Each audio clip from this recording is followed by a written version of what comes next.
probably the original mine cave that he went down in. This morning, we are in the bubbling metropolis of Tonopah, Nevada. This is like right at the heart of downtown. Cool bike shop right there.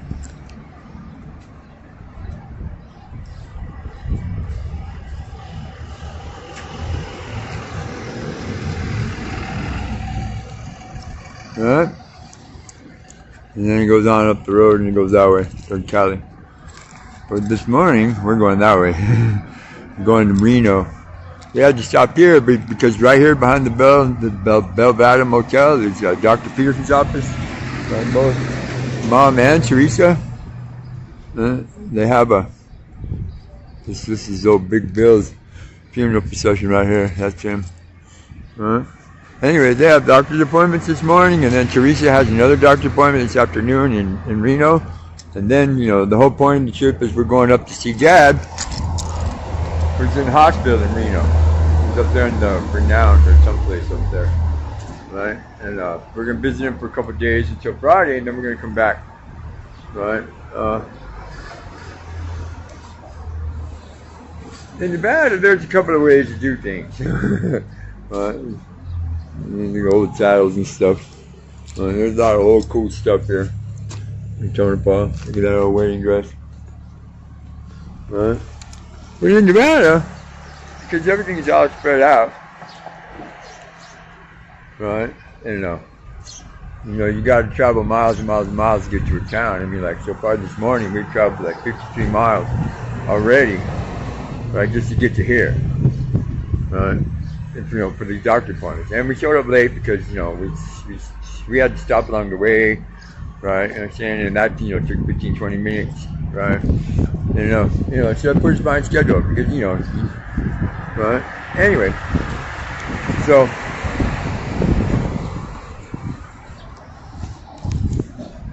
there's the old Mason's building right here. This was their building. Now it's a curio store, but that, right, and this is the hotel right here where Jack Dempsey stayed when he had this big fight down in Goldfield. And over there is, that's the road that leads up to Old Town, and then the big mine park up there in the back. And there's a big hole right there that goes down. And look, show it to you at the top of it. See the big crane that used to haul the bucket, the mining basket up and down.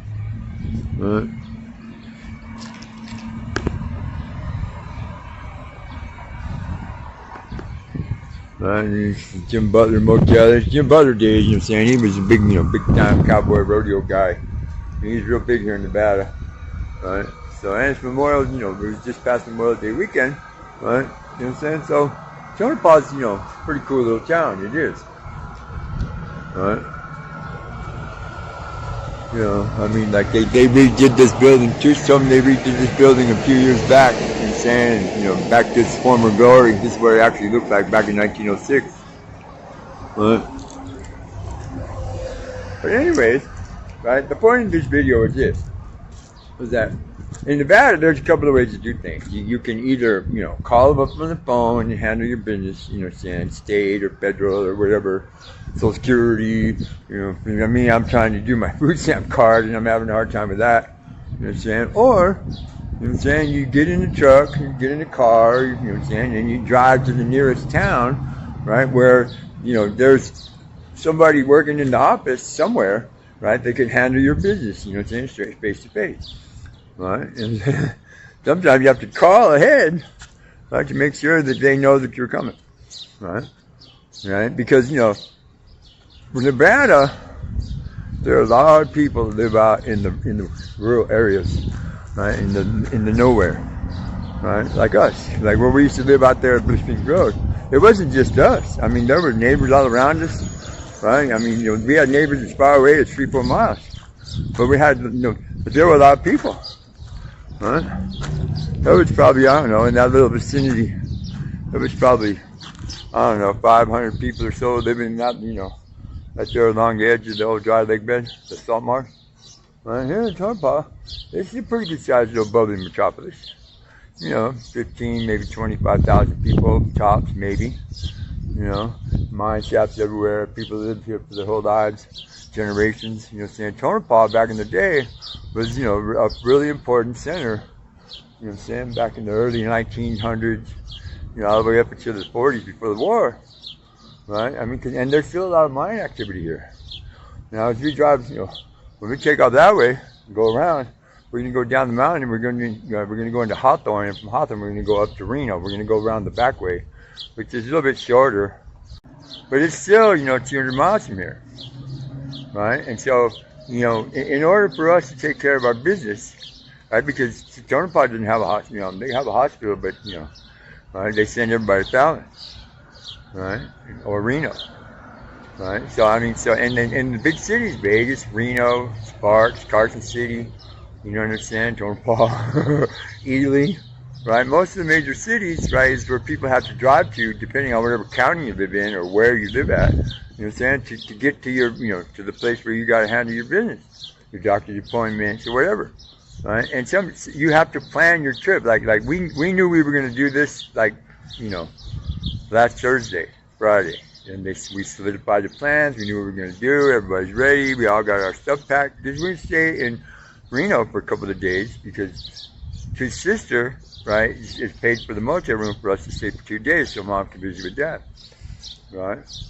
And you have to bring everything you need, all your clothes, your showering gear, you know what I'm saying? You got to bring munchies and water, you know what I'm saying, and this and that, whatever, you know what I'm saying? And then you have to plan your stops along the way.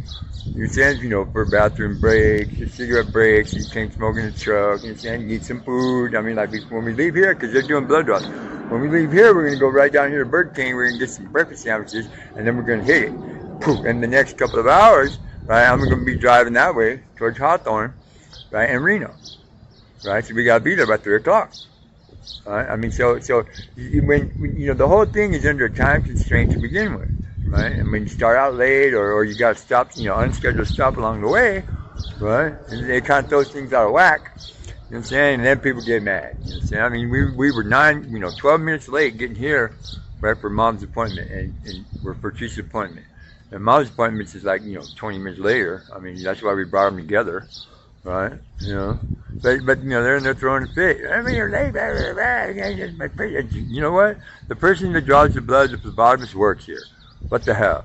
You understand? We drove 80 miles to get here, and you're upset because we're a few minutes late, right? I mean, people. I mean, what the hell, right? And then I still got 300 miles to go before it's all over, right? So, you know, Nevada, and believe me, I'm gonna have Treasa see some clips out the window along the trip, right, to show you just exactly how much nothing is out there, and all the little houses and ranches and started everywhere, because there's people that live everywhere here in Nevada.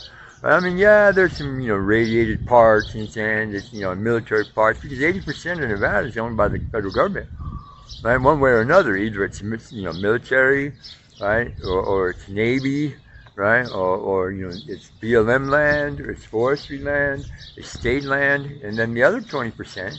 Right? Oh, I forgot, you know, the top secret government, you know, installations. And then the other 20% of Nevada is owned by private individuals, private property, or it's grandfathered in homesteading land out on BLM land. The people have been there since, you know, the 1840s, 1850s, 1860s, 1870s. Some of these families have been out here that long. That's what they do out there. Right?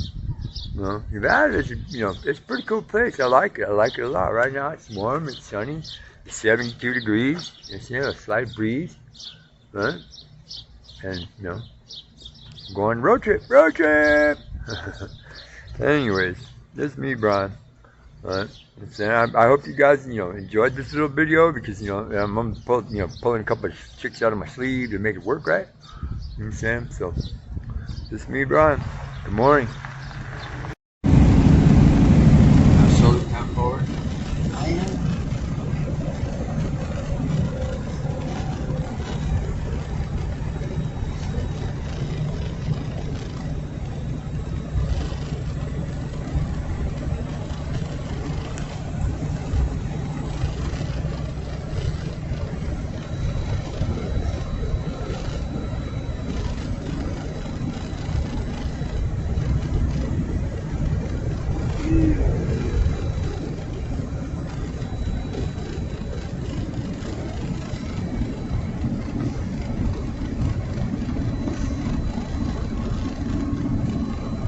see now this is a little slice of the enormity, the scope of the area that we're dealing with, how far away it is between places. And I mean, we just left Tonopah a little while ago. We're probably like 30 miles away by now, 35. We're headed this way up 6 and 95. It's kind of weird because 6 is going west and 93, 95 is going north at the same time. But that way towards Hawthorne, which is over there somewhere. And then from there, we still got another, 180, 100, some 200 million miles to go before we get to Reno. And this is just an idea, right, of the scope of what I'm talking about.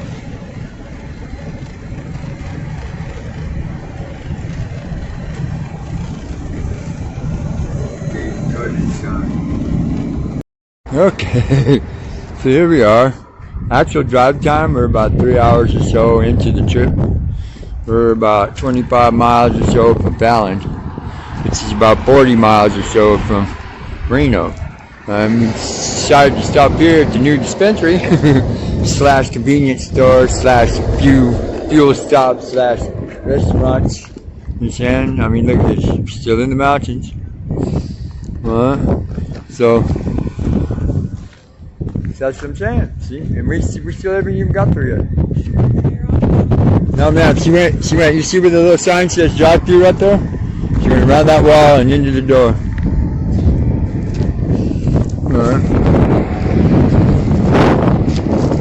Right, look, and this is a busy section of highway. This is 95. Right, see the junction, alternate route 95 is right here. Turn left to go that way to Bishop. Right. See, look how wide the valley is.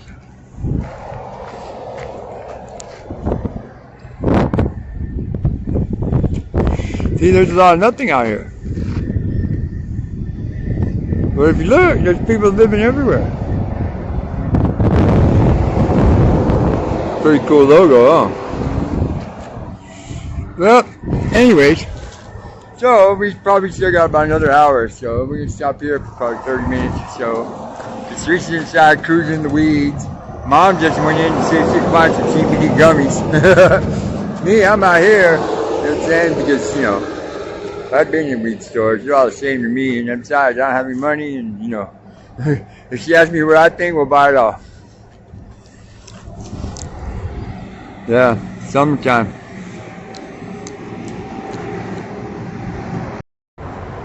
Okay, so this is next morning. It's like about 9 o'clock or so, 8:30, somewhere around that. Treasa's taking a shower. Mom just woke up a little while ago.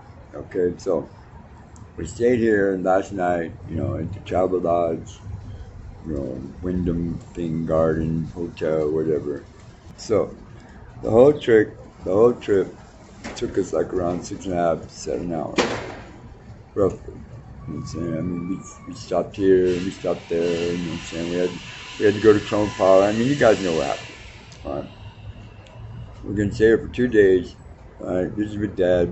We visited with him yesterday for a couple hours. Right. We're gonna take Mom over, let her sit there, for the day, whatever she wants, and then we're gonna go in the truck and we're gonna handle some of our business because that's that's part of the trip, or part of the reasons why we came here. I was to handle this, our little business, do our little thing, just go shopping for us or whatever, and then, go visit with Dad for a couple hours this afternoon, and then, tomorrow, go visit in the morning, and then go back. This funny thing I've noticed this just throughout the course of my life, right, is that it never takes as long to go back as it did to get here. I don't know why, it just seems like that, but anyway, since we've been here, this place ain't too bad, right? Well, the owner boss lives down there. He drives this really cool black Vet. It's then across the street is the parking garage. Right here, we're right next door, to the Circus Casino in Reno. I mean, we ate at Denny's last night. I mean, it was pretty much that's pretty good. It wasn't too bad. You know what I'm saying? So, hey, that's how it goes. Saying the road trip in Nevada, right, for business. Because when you live on the boonies, there's no, half the time you can't even get anybody on the phone. And the other half of the time, they give you a bunch of phone numbers and nobody ever answers the phone. That's me, Brian. Good morning.